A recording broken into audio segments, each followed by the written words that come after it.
Section 8.2, using trig identities. In this example, we are we've already met this idea of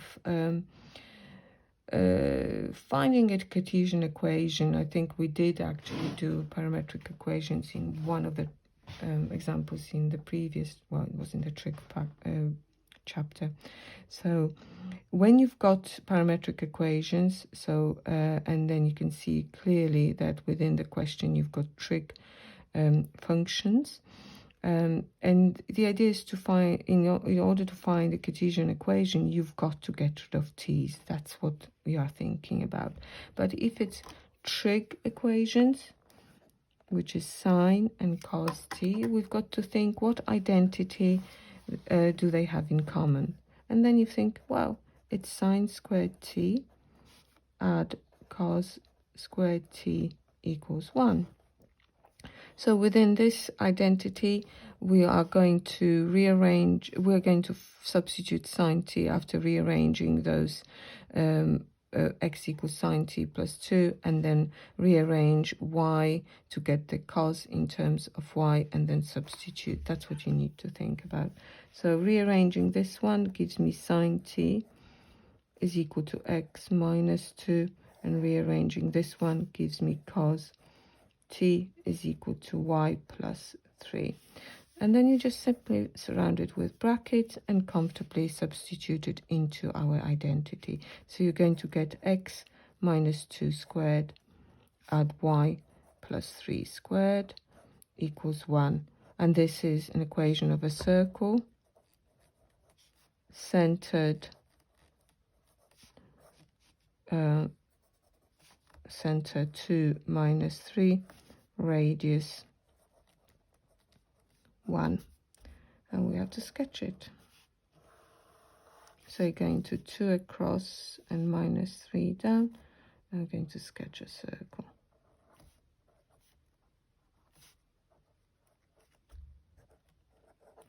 There you go. And you can actually, if t belongs to real values, if they ask you for the domain and range, it's technically speaking, well, a circle is not a function, but you can always define possible values of x and possible values of y. You can say that x will vary between 1 and 3, and y will vary between minus 2 and minus 4. But I believe they haven't asked us about it. Okay, so go on to example 4. In the example 4, it's the same idea, just so we've got plenty of practice. We're going to find a Cartesian equation. You've got two functions defined in terms of a trig function. One is in terms of sine t and one in terms of sine 2t. So you need to think, what is the identity I need to use here? It might be that there will be more than one. But straight away you could see that sine 2t and sine t, what I have here is I am able to rewrite sine 2t in terms of 2 sine t, which is good because I've got the replacement for sine t, and cos t. Cos t is still good because whenever you've got sine t, you have got cos t, because another identity we can use, you can use cos squared t is equal to 1 minus sine squared t. This is the sine squared plus cos squared equals 1 rearranged. And we've got cos t. Potentially, it could be plus or minus square root of 1 minus sine squared t. And you need to consider that in every question. So if that's the case, if your t is between minus a half and pi over 2, what will happen to our cos? If I sketch cos between minus 90, which is minus pi over 2, and pi over 2, you could see clearly that this is always positive. So you only need to take the positive square root here. There you go. So let's start replacing all our signs with x's. So first of all, y is equal to sine 2t. And this is equal to 2 sine t cos t, and this is going to be 2. Sine t is x, and cos t is 1 minus, let's do it here, 1 minus x squared.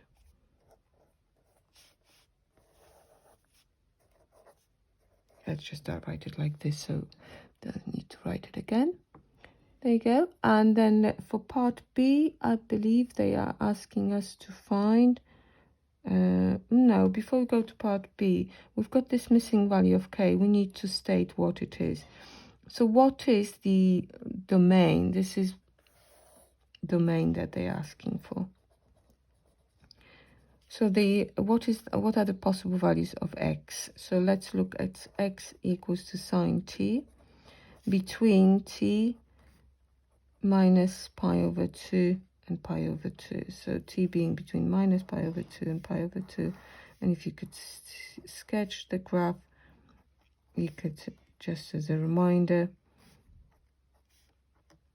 you could see that as long as the endpoints are included, you will include -1 and -1 in the range of that.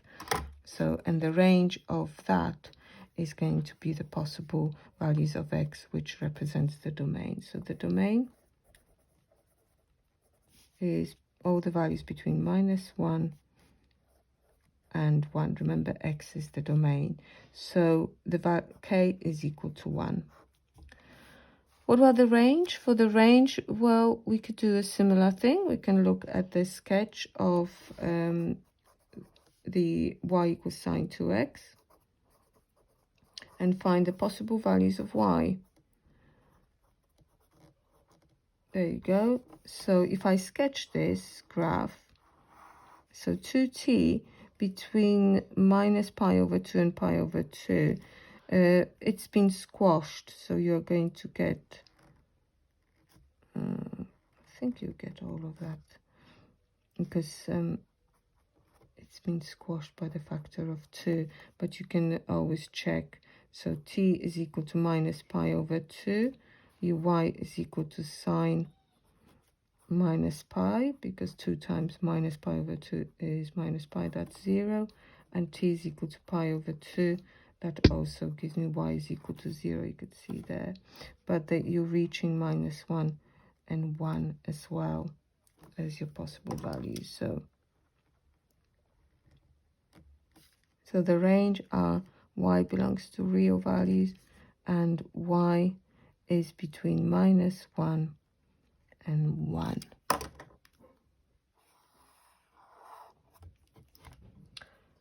Okay, so let's look at example 5, which is the final example before exercise 8b.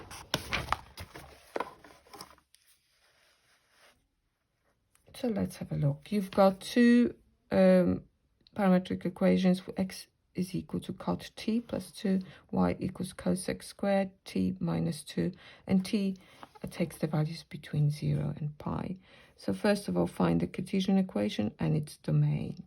So what is the identity that combines cot and cosec?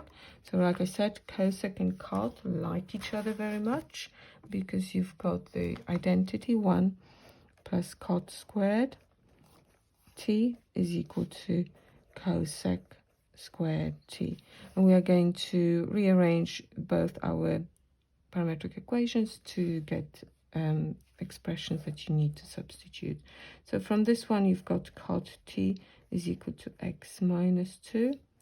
And from this one, we are going to just need cosec squared, because you've got cosec squared t here. It's y plus 2. Let's substitute. You've got 1 plus x minus 2 squared is equal to y plus 2. Don't need brackets around this one because it won't be squared. So y is equal to x minus 2 squared, and then 2 moving across. 1 minus 2 is -1. I leave it like this because we've asked to sketch it, and this is perfect for sketching. It's a quadratic equations with the lower minimum at 2 minus 1. There you go. But we've got some restrictions on the on our t's, therefore it's a good idea to check what domain is. So the domain, okay, so you could notice that 0 and pi, that tells you that they are both asymptotes. If you remember from sketching your cot, whenever tan was equal to 0, that was where your cot got asymptotes. So which happened to between that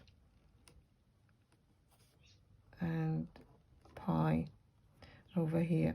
So just shifting it +2 up will not change the fact that you're going to get all possible values of your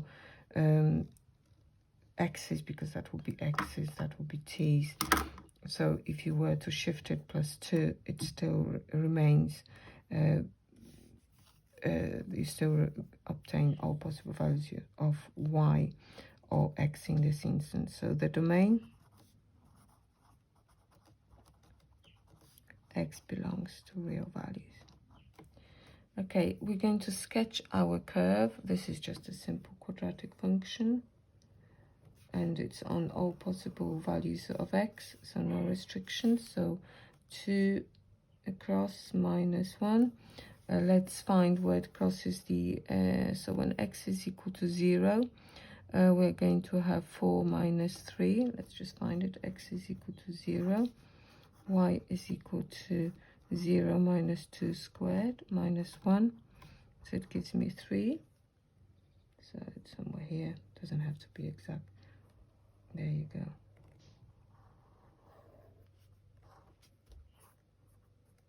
And if you want to finish it off nicely, you can find the intersections with the x-axis. So find the roots of this equation. So it's y is equal to x minus 2 squared minus 1. We're going to make it equal to 0. So that gives me x minus 2 is equal to 1. Squared is equal to 1. So you've got x minus 2 is 1. X minus 2 is minus 1. That gives me x is equal to 3 and x is equal to 1. You could have expanded the brackets and factorized it, or used the calculator to check these answers. There you go. So let's just confirm before we move on to exercise 8b. We found the identity.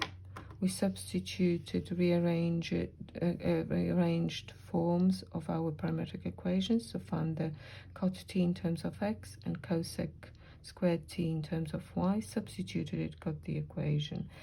We looked at in order to find the domain, we looked at possible values of this function. So what are the possible values? And you can notice that these represent asymptotes, so you get the whole branch of your cot. This is cot t, but we kind of imagined it being pushed 2 units up. It didn't change the fact that we are still getting all possible values on the vertical axis. So the domain is x belongs to real values. And finally, sketching, just to make sure we've got all elements drawn. You've got the intersections with the axes and the minimum point identified. Okay, so we're going to move on to exercise 8b.